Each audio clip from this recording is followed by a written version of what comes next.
Hello everyone, welcome to daily news analysis of Shankar IAS Academy. Today's date is 20th of May 2024. Displayed here are the articles that we are going to discuss today. So without much delay, let us get into the first news article discussion. First, we will see few previous year questions. First, look at this question. This is a current affairs based prelims question from 2019. To answer this question, you should know about black hole and what will happen when two black holes merge. See, the black hole is a place in a space where the gravity pull is so much that even light cannot get out. And the reason for gravity being strong here is because the matter here has been squeezed into a tiny space. And this usually happens when a star is dying. As I said earlier, due to gravity, even light cannot escape here. And since no light can get out, it appears black. Due to this, people can't see black holes and they appear invisible. And this is the reason for them to be termed as black holes. Black holes form when the core of a massive star collapses in on itself at the end of its life. This collapse causes the star to explode in a supernova, blasting part of star into space. The energy that holds the star together disappears and the star's mass suddenly collapses into a tiny volume. This creates a gravitational field so strong that nothing, not even light, can escape. This is how black holes form. Now, there are two basic parts to the black hole. One is singularity and the other is event horizon. Event horizon is the boundary surrounding a black hole beyond which nothing, not even light, can escape from the gravity pull of the black hole. Once an object crosses the event horizon, it is considered to be trapped within the black hole and they fall to the center. This center point is known as the singularity. It has such a strong gravity where the matter squeezes to just a point like a tiny volume with a crazy big density, and that point is called as singularity. Know that it is possible for two black holes to collide. Once they come so close that they cannot escape each other's gravity, they will merge to become one bigger black hole. Such an event would be extremely violent, producing tremendous energy and sending massive ripples through the space-time fabric of universe. These ripples are called as gravitational waves. So with this understanding, let us go back to the question. So recently scientists observed merger of giant black holes billions of light years away from the Earth. What is the significance of this observation? So here the answer is option B, gravitational waves are detected. Even if you don't know the current affairs, if you have the conceptual clarity, you can attempt this question. So with this, let us move to the next question. With reference to Indian history, which of the following statements are correct? First statement, the Nizam of Arcot emerged out of Hyderabad state. See, Arcot state is also known as Carnatic state or Nawabdom of Carnatic. It was princely state in a present-day Tamil Nadu and southern Karnataka. It was formed out of territories of the Mughal Empire and was ruled by Nawabs of Arcot. The state emerged as a result of Carnatic wars fought between the British East India Company and the French East India Company. So the first statement is incorrect. Next statement, the Mysore kingdom emerged out of Vijayanagara Empire. See, the Mysore kingdom was a kingdom in the southern India that emerged in the late 16th century after the decline of the Vijayanagara Empire. It was ruled by the Vodaya dynasty and played an important role in the history of South India. A feudatory of the Vijayanagara Empire, the Yadu dynasty contributed significantly to the development of Mysore. So after the decline of Vijayanagara Empire, Mysore became an independent state under the Hindu Vodaya dynasty in 1565 AD. In 1761, the Hyder Ali overthrew the regaining dynasty in Mysore and established his own control over that, succeeded by Tipu Sultan in 1782. So the second statement is correct. Next one, Rohilkhand kingdom was formed out of territories occupied by Ahmad Shah Durrani. See, most of Rohilkhand's borders were established by Ali Muhammad Khan and largely came into existence as a check to the power of Oudh state. The Rohilkhand kingdom was a small Muslim state in a present-day Uttar Pradesh. It was founded by Hafiz Rahmat Khan, a Rohilla Afghan, in the mid-18th century. The territory of the kingdom was acquired through a series of conquests and was not formed out of the territories occupied by Ahmad Shah Durrani. So, the third statement is incorrect. Therefore, the correct answer is option B, 2 only. Look at this science page article from yesterday's newspaper. It talks about H5N1 infection. Recently, the Atlanta-based Center for Disease Control and Prevention has advised people to stop consuming uncooked dairy food products such as raw unpasteurized milk or raw cheese from animals with suspected or confirmed H5N1 bird flu virus infection. This advice has been issued despite there is no confirmed human cases linked to drinking raw milk. In this backdrop, let us revise H5N1 virus from prelims perspective. Know that flu is an acute respiratory infection caused by influenza viruses. There are 4 types of influenza viruses, type A, B, C and D. Influenza A and B viruses have the potential to circulate and cause seasonal epidemics of disease, whereas influenza A virus alone have the potential to cause flu pandemics due to their characteristic of sustained human-to-human transmission. Influenza A viruses are further classified into subtypes according to the combinations of proteins on the surface of the virus, namely hemagglutinin and neuraminidase. There are 18 different hemagglutinin subtypes and 11 different neuraminidase subtypes. Depending on the origin host, influenza A viruses can be classified as avian influenza, swine influenza or other types of animal influenza viruses. For example, avian influenza bird flu virus subtypes include A/H5N1 and A/H9N2, or swine influenza include swine flu virus subtypes A/H1N1 and A/H3N2. Currently circulating in humans are subtype A/H1N1, A/H3N2 influenza viruses. Remember, influenza B don't have any subclassification, whereas influenza C virus is detected less frequently and usually causes mild infections, thus does not present public health importance. And influenza D viruses primarily affect cattle and are not known to infect or cause illness in people. Now, where do they occur? See, the viruses occur naturally among wild aquatic birds worldwide and can infect domestic poultry and other bird and animal species. So, aquatic birds are the primary neutral reservoir for most subtypes of influenza A viruses. See, even though wild aquatic birds can be infected with avian influenza A viruses in their intestines and respiratory tract, but usually do not get sick, but they become contagious among domesticated bird species like chickens, ducks and turkey. For them, they get transmitted to animals and from animals to humans. So you can see the transmission link in the image given here. Talking about its transmission, animal to animal transmission occurs due to direct contact between infected and healthy birds through respiratory droplets. Similar thing happens with animal to human transmission and human to human transmission. When an infected person coughs or sneezes, droplets containing viruses, that is infectious droplets, are dispersed into the air and can infect persons in close proximity. Now, talking about its symptoms, see, most infections cause asymptomatic or mild infection in birds, whereas the range of symptoms depends on the virus properties. Viruses that cause severe disease in poultry and result in high death rates are called as high pathogenic avian influenza, that is HPAI. Virus that causes mild disease in poultry are called low pathogenic avian influenza, that is LPAI. This is regarding symptoms in animals, whereas symptoms of influenza in humans usually begin around 2 days after being infected by someone who has the virus. Some of the common symptoms include sudden onset of fever, cough, headache, muscle and joint pain, etc. The cough can be severe and can last 2 weeks or more. Most people recover from fever and other symptoms within a week without requiring medical attention. However, influenza can cause severe illness or death, especially in people at high risk. Most cases of human influenza are clinically diagnosed and vaccines are available for the same to treat human influenza. To prevent people-to-people transmission, people should cover their mouth and nose with a tissue when coughing and wash their hands regularly. So that's all about influenza viruses. With this, let us move on to the next news article.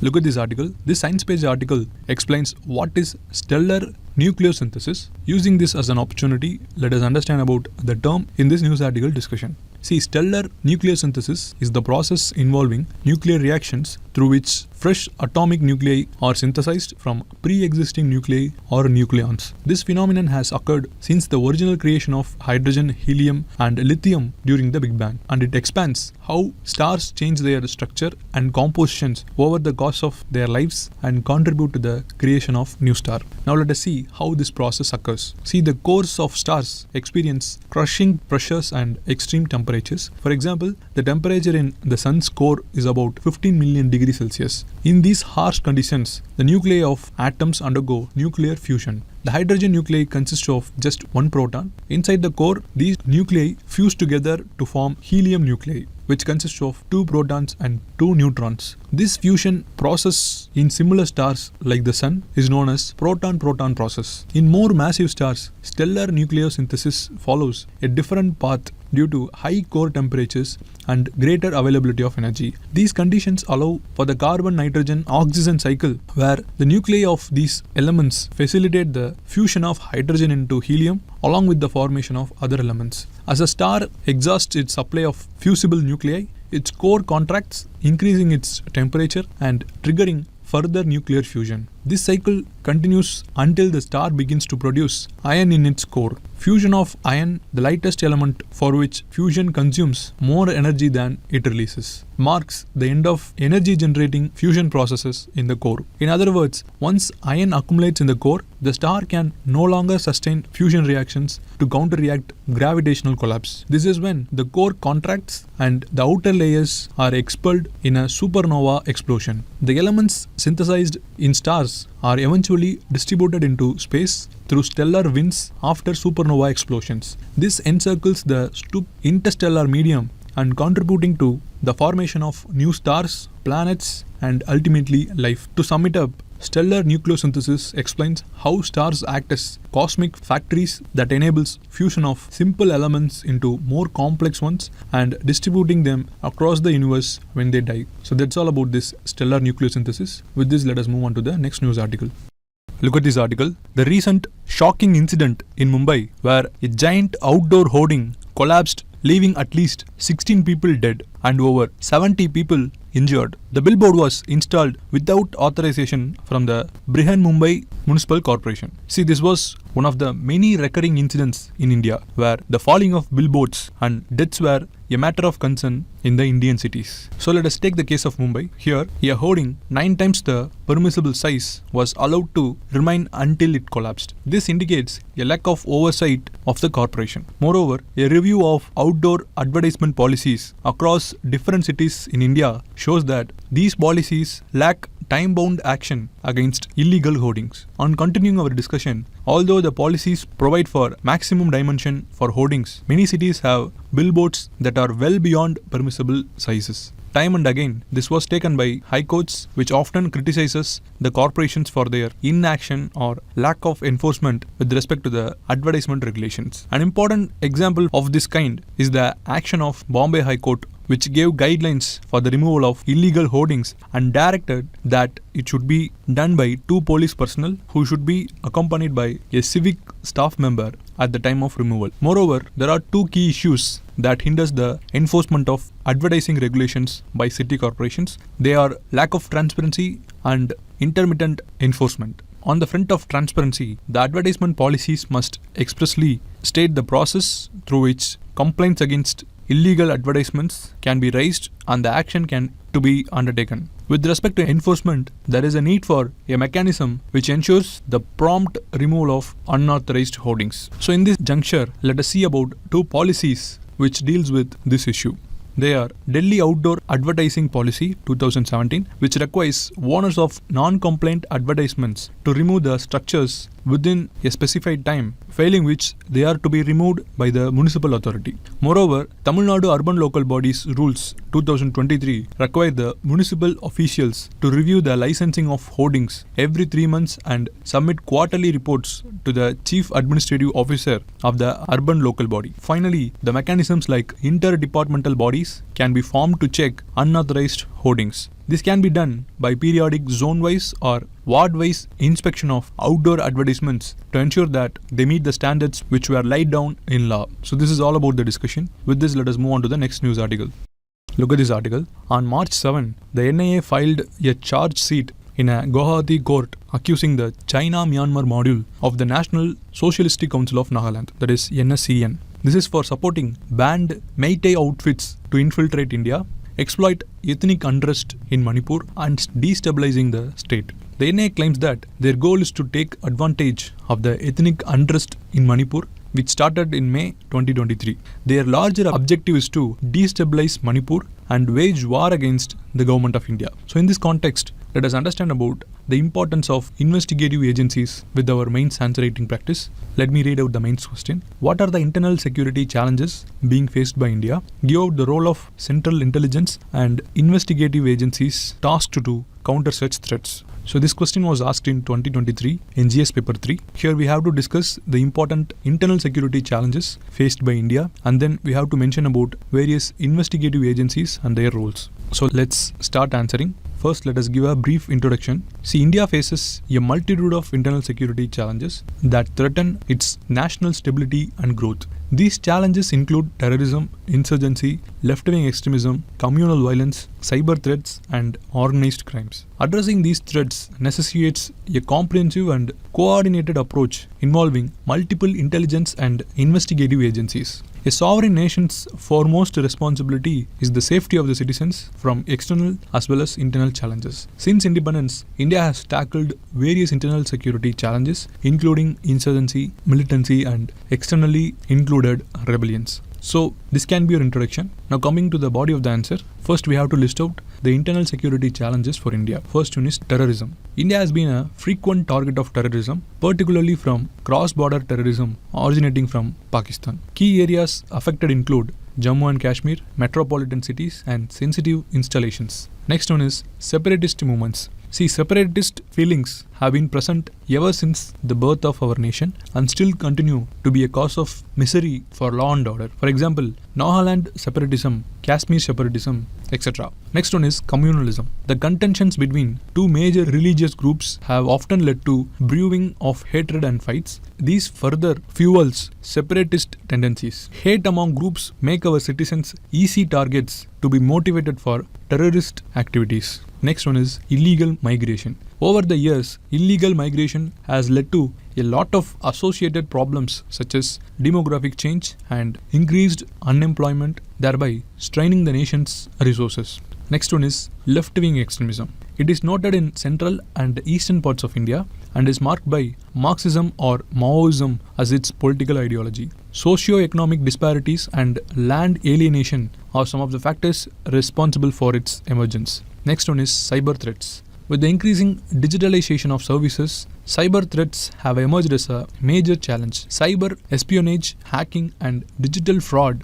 threaten national security and economic stability. Various intelligence and investigative agencies work for India with different mandates of performing actions. Now let us see them one by one. First one is National Investigation Agency, NIA. NIA is a central agency tasked with investigating and prosecuting offences related to terrorism and certain other statutory offences affecting national security. The NIA investigates terrorist attacks, tracks down terrorist networks, and dismantles their financial and logistical support system. It coordinates with state police forces and other central agencies for joint operations. Next one is Narcotics Control Bureau, NCB. It is the apex body to coordinate between various narcotics and drug law enforcement agencies. It works to prevent drug trafficking across India. Next one is Directorate of Revenue Intelligence, DRI. This is the body dealing with intelligence of smuggling, of contrabands, and investigating cases related to it. It also looks to prevent proliferation of black money and money laundering. Next one is Intelligence Bureau. It is the apex intelligence body responsible for collecting information within the country and executing counter-terrorism operations. It deals with matters of domestic intelligence and internal security. Next one is Research and Analysis Wing, that is RA. It took operations of handling foreign intelligence from Intelligence Bureau. It now collects foreign intelligence, conducts counter-terrorism operations, and advises Indian policymakers. Next important organization is Central Bureau of Investigation, CBI. The CBI is India's premier investigative agency dealing with high-profile crimes including corruption, economic crimes, and special crimes. The CBI tackles organized crime, investigates serious offences with national and international ramifications, and assists in high-profile terrorism cases. It ensures legal and judicial processes are followed meticulously. So this is all about the body part of the answer. Now moving on to the conclusion, it can go like this. Collaboration and coordination among agencies are vital to address India's internal security challenges. Investing in technology, international cooperation, and community engagement is essential for a robust framework against security threats. India's internal security landscape is complex and dynamic, requiring an agile and proactive approach. The central intelligence and investigative agencies play a vital role in preempting, detecting, and neutralizing security threats. Strengthening these agencies through better coordination, capacity building, and technological advancement is crucial for safeguarding India's internal security. So, this is all about the mains answer writing practice. Now we shall see some other articles which were in news. Look at this article. It talks about Generalized System of Preferences, that is GSP. See, the Generalized System of Preferences helps developing countries by offering low tariffs on their exports to developed nations. It is a program of US which supports small businesses and encourages economic reforms, expired in 2020 and needs Congress to renew it. Renewing GSP is crucial as it provides market access, supports sustainable practices, and reduces costs of American companies. It also offers an alternative to Chinese imports. Renewing Generalized System of Preferences, that is GSP, could enhance US-India trade relations, potentially leading to significant bilateral trade agreement.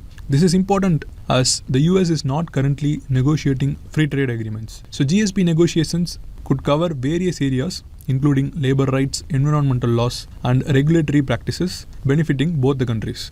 Overall, renewing GSP would strengthen US-India strategic partnership and support global trade stability. So here UPSC can ask which country is related to Generalized System of Preferences. So please note it down. Look at this article. It is a study by Queen Mary University of London, founded by Cancer Research UK, shows that HPV vaccine effectively reduces cervical cancer rates across socio-economic groups, particularly benefiting more deprived groups. The research involving about 650,000 people aged 12 to 18 found the vaccine reduced cervical cancer incidence by nearly 90% and precancerous conditions by 95% over 12 years. The school-based vaccination program in England successfully reduced the health inequalities through cervical cancer rates remaining higher in deprived groups. The HPV vaccine is most effective when given at ages 12 to 13, and ongoing efforts are needed to address remaining disparities. We have already covered about cervical cancer and the vaccines on 19th of January 2024. Please have a check. Now we shall move on to the prelims practice question discussion. Look at this question. H1N1 virus is sometimes mentioned in the news with reference to which of the following diseases? As we discussed, here the correct answer is option D, swine flu. Remember, swine flu is caused by influenza type A H1N1, whereas bird flu is caused by H5N1. Next question. Consider the following statements regarding stellar nucleosynthesis. First statement. Stellar nucleosynthesis is the process by which new elements are formed within stars through nuclear fusion reactions. Yes, this statement is correct. Second statement. Elements heavier than iron are primarily formed in supernova explosions. This statement is also correct. Elements heavier than iron are primarily formed in the explosive environments of supernova, where the immense energy allows for the creation of these heavier elements through rapid neutron capture process. Next statement. The sun, being relatively small star, will produce elements heavier than iron during its lifetime. This statement is incorrect. The sun, as a relatively small star, will not produce elements heavier than iron during its lifetime. It will eventually become a red giant and then shed its outer layer, leaving behind a white dwarf. Note that heavier elements are primarily formed in larger stars and supernova stars like sun. So here the correct answer is option A, 1 and 2 only. With this, we come to the end of this news article discussion. If you like the video, do like, share and subscribe to Shankar IAS Academy. Thank you so much for watching.